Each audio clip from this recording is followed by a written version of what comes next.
Kia ora everyone, Ohio gozaimasu. My name is Lindsay Harmon. Today I'm here to show you how to break down a knuckle. Traditionally in New Zealand we would use this whole slab of meat as we'd slice it for a slicer, bacon slicer, and turn it into schnitzel.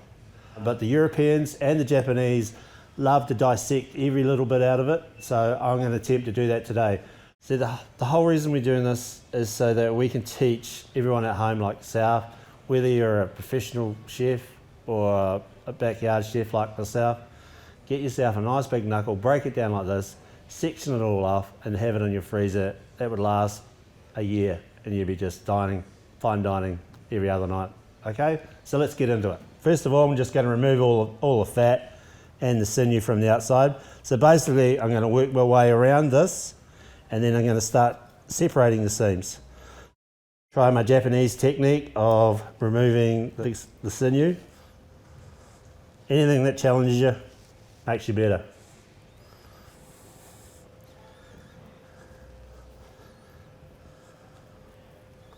Soft wrist like water.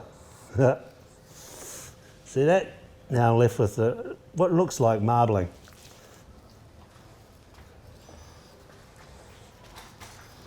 I've been training with a master butcher from Japan named Yamamoto.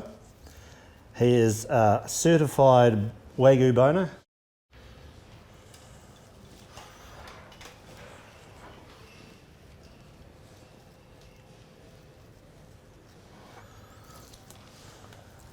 Right, now that we've nearly completed the outside surface, we're going to start going inside, dissecting it.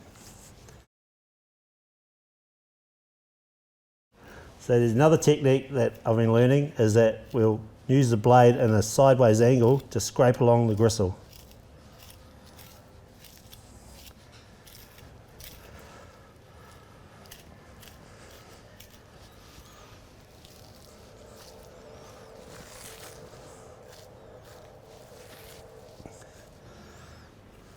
Now just remove the top section here.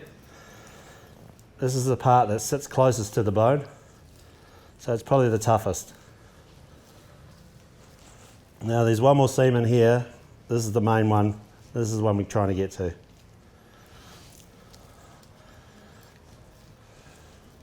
I put that down and I look around. You can see the main seam right here. It runs right round into here. So I've already started on the other side, now I'm going to come from this side.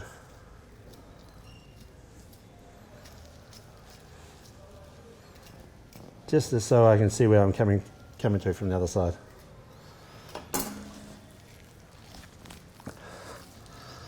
Switch it back over, and here we go.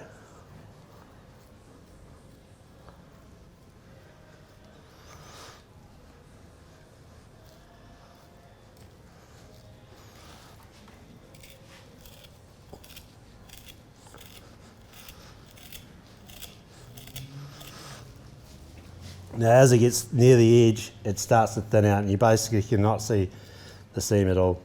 So we just sort of try and do it as neatly as possible. And there we go. Now this piece here makes great steaks.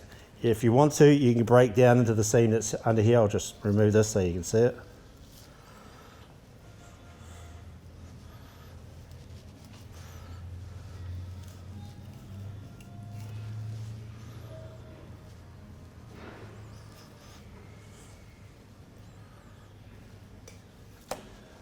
Square that up and you're ready to go.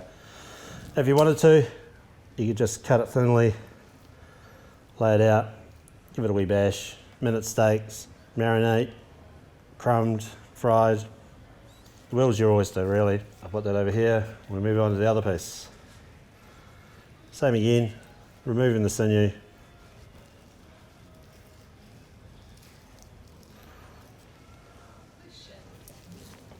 Right, so there's another piece just here I'm going to remove. This is the part that was on the other side next to the leg bone.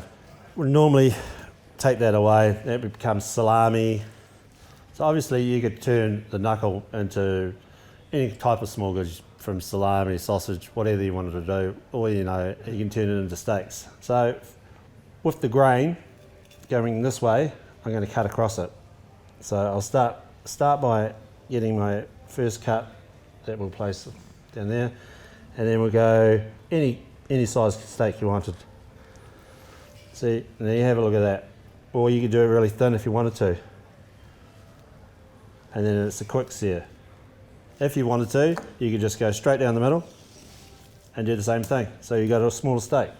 Once I've cut it in half like that, we can do a 4mm, 5mm, you know, just slice it nicely, and then you got a minute steak. Or you can just, if you like a bigger steak, you can just slice it like that, and it's good to go.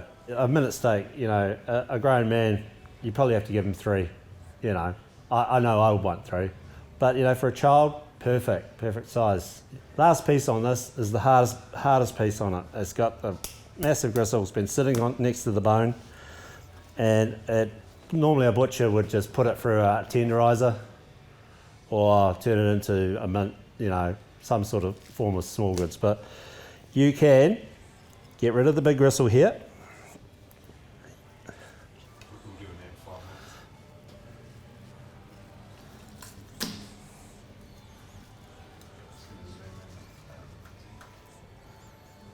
Technique's going out the door. As you can see, this part here is quite tough. So I'll take a wee bit of that off just to make it a wee bit easier to deal with. We got these 2 bits here. I could just dice that up and have a lovely casserole, or I could do nice little sections like this, and then just turn it into nice little slices for my stir fry. I can make them long, or I could do whatever I wanted to do. So let's get cooking. We got steaks, stir fry. If you're into charcuterie, you can turn that into bresaola. The world's your oyster, really. All I'm trying to do here is give you some ideas on what is possible with a bit of knowledge and a bit of skill. Ka kite.